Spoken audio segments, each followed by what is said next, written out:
घर की नई नवेली इकलौती बहू एक प्राइवेट बैंक में बड़े ओहदे पर थी। उसकी सास तकरीबन 1 साल पहले ही गुजर चुकी थी। घर में बुजुर्ग ससुर और उसके पति के अलावा कोई न था। पति का अपना कारोबार था। पिछले कुछ दिनों से बहू के साथ एक विचित्र बात होती। बहू जब जल्दी जल्दी घर का काम निपटा कर ऑफिस के लिए निकलती, ठीक उसी वक्त उससे ससुर उसे आवाज़ देते और कहते, बहू मेरा चश्मा साफ कर मुझे देती जा। लगातार ऑफिस के लिए निकलते समय बहू के साथ यही होता।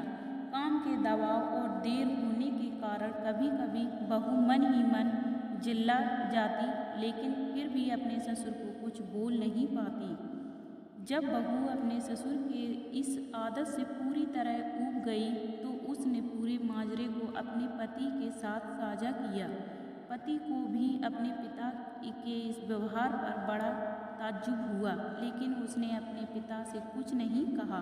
पति ने अपनी पत्नी को सलाह दी कि तुम सुबह उठते के साथ ही पिताजी का चश्मा साफ करके उनके कमरे में रख दिया करो, फिर ये झमेला समाप्त हो जाएगा। अगले दिन बहू ने ऐसा ही किया और अपने ससुर के चश्मे को सुबह ही अच्छी तरह साफ करके उनके कमरे में रख आई। लेकिन फिर भी उस दिन वही घटना पुनः हुई और ऑफिस के लिए निकलने से ठीक पहले ससुर ने अपने बहू को बुलाकर उसे चश्मा साफ करने के लिए कहा। बहू गुस्से में लाल हो गई, लेकिन उसके पास कोई चारा नहीं था।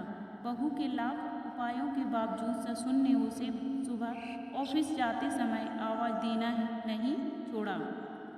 धीरे धीरे समय बीतता गया और ऐसे ही कुछ वर्ष निकल गए। अब बहू पहले से कुछ बदल चुकी थी। धीरे धीरे उसने अपने ससुर की बातों को नज़रअंदाज करना शुरू कर दिया और फिर ऐसा भी वक्त चला आया जब बहू अपने ससुर को बिल्कुल अनसुना करने लगी। ससुर के कुछ बोलने पर वह कोई प्रतिक्रिया नहीं देती और बिल्कुल खामोशी से अपने काम में मस्त रहती। गुजरते वक्त के साथ ही एक दिन बेचारे बुजुर्ग ससुर भी गुजर गए। समय का पहिया कहाँ रुकने वाला था, वो घूमता रहा। छुट्टी का एक दिन था। अचानक बहू के मन में घर की साफ सफाई का ख्याल आया। वो अपने घर की सफाई में जुट गई। तभी सफाई के दौरान मृत ससुर की डायरी उसके हाथ लग गई।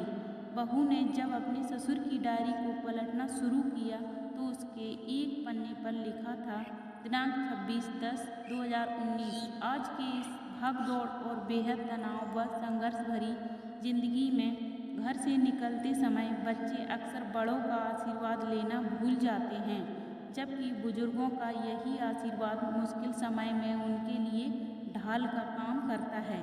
बस इसीलिए जब तुम चश्मा साफ कर मुझे देने के लिए झुकती थी तो मैं मन ही मन अपना हाथ तुम्हारे सिर पर रख देता था, क्योंकि मरने से पहले तुम्हारी सास ने मुझे कहा था कि बहू को अपनी बेटी की तरह प्यार से रखना और उसे कभी भी मत महसूस होने देना कि वो अपने ससुराल में है और हम उसके माँ बाप नहीं हैं। उसकी छोटी मोटी गलतियों को उसकी नादानी समझकर माफ़ कर देना। वैसे मेरा आशीष सदा तुम्हारे साथ है बेटा। डायरी पढ़कर बहू फूट फूट कर रोने लगी।